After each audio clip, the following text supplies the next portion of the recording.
Москвадагы мекендештерге жарыя. Казакстанга кирди чыкты кылуу керек болсо бизге кайрылаңыз. Жолго чыгарда документти текшерип, кара тизмеде бар жогун тактайбыз. Эң негизгиси биз пересадка өзүбүз аягына чейин алып барып алып келебиз. Биз Диндарик, метро Кожуховская. Кененирээк маалымат алуу үчүн төмөндөгү номерлерге кайрылаңыз. Эрнис мырза 8929 654 45 64 8925 017 16 16 24 саат бою чала бериңиздер.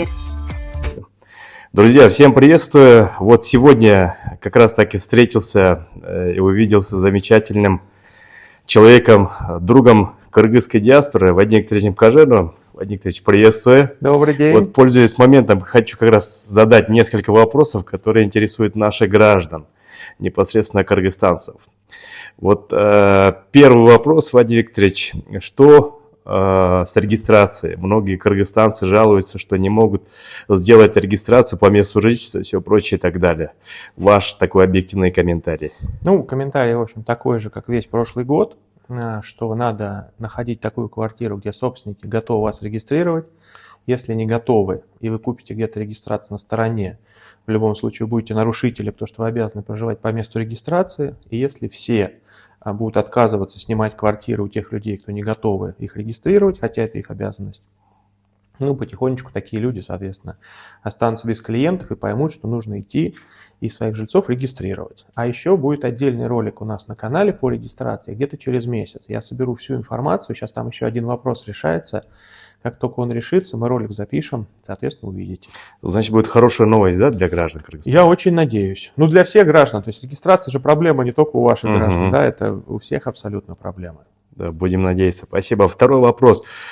Многие граждане Кыргызстана сталкиваются с мошенничеством со стороны Тинькофф банка, Сбербанка, Золотая корона. Кому-то оформляют кредиты, у кого-то с карты снимаются деньги, все прочее. По поводу вот этой ситуации о Золотой короне, можете немножко комментарий дать? Ну, я думаю, что здесь скорее не сами эти банки либо агрегаторы, да, как сказать, выступают мошенниками, а это какие-то мошенники, пользуясь, да, доверчивостью людей, которые, в свою очередь, пользуются услугами банков или вот денежных переводов, используя приложения и так далее. То есть мошенники, это раньше касалось в основном граждан России, у них тоже пытались, да, с карточки как-то деньги украсть. Сейчас выяснили, что вот же есть мигранты, можно как бы на них пытаться заработать вот этими же мошенническими методами. Общий принцип такой же, то есть вам звонят, представляются этой организацией, говорят, скажите, пожалуйста, смс-ку. Ни в коем случае никому никакие смс-ки говорить нельзя, и банки никогда не звонят своим клиентам. Если вам кажется, какой-то не тот номер, прям сбрасывайте, не слушайте ничего, сбрасывайте. Сами перезвоните в банк, говорите, вот мне только что звонили, значит, как мне правильно поступить? Вот. Потому что, как вы знаете, можно отправить деньги вот через систему переводов, можно отправить деньги в кредит. На многих людей эти кредиты повесили в итоге мошенники вот таким образом. Здесь вот нужно комментировать, мне кажется, код самое важное, никому не рассказать, если даже на такую уловку кто-то попался. Вообще, если вам звонят и говорят, мы из банка, мы из Золотой короны, мы откуда-то еще, скажите какой-то код, никому ничего не говорите. Просто сбрасывайте, перезванивайте сами в этот банк или в эту систему и говорите, вот только что мне звонили, значит, как мне правильно поступить. И вам там все объяснят. То есть никогда банки, даже вот вы открываете приложение, написано, банки никогда не звонят клиентам. Потому что они правда не звонят. У них и так вы в системе есть. Зачем вам звонить вам и какую-то типа скажите нам смс-ку. Они эту смс-ку сами посылают. Поэтому не общайтесь с мошенниками, просто бросайте трубку и все. Спасибо. Еще завершающий вопрос. Очень много стало проверок со стороны правоохранительных органов, полиции, ППС, ДПС, иностранных граждан, в том числе Кыргызстана. В связи с чем это связано? Ну, регулярно у нас весной и осенью проходят рейды. Вот рейд закончился 10 марта. Сейчас, в общем-то, нарушители, я так понимаю, основных выявили. А вот мы как раз собираемся, вот и Кубанычбек Османбеков с нами.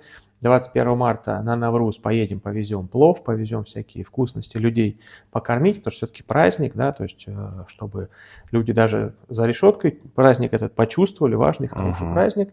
Вот, и спецприемник сейчас практически полный, там более 900 человек сидит. Вот сегодня было большое совещание на эту тему, и надеюсь, что организуемся мы хорошо, 21-го поедем, но опять же вот все снимем, вам покажем. Ну все, и пожелания для кыргызстанцев. Алга надо, да, говорится?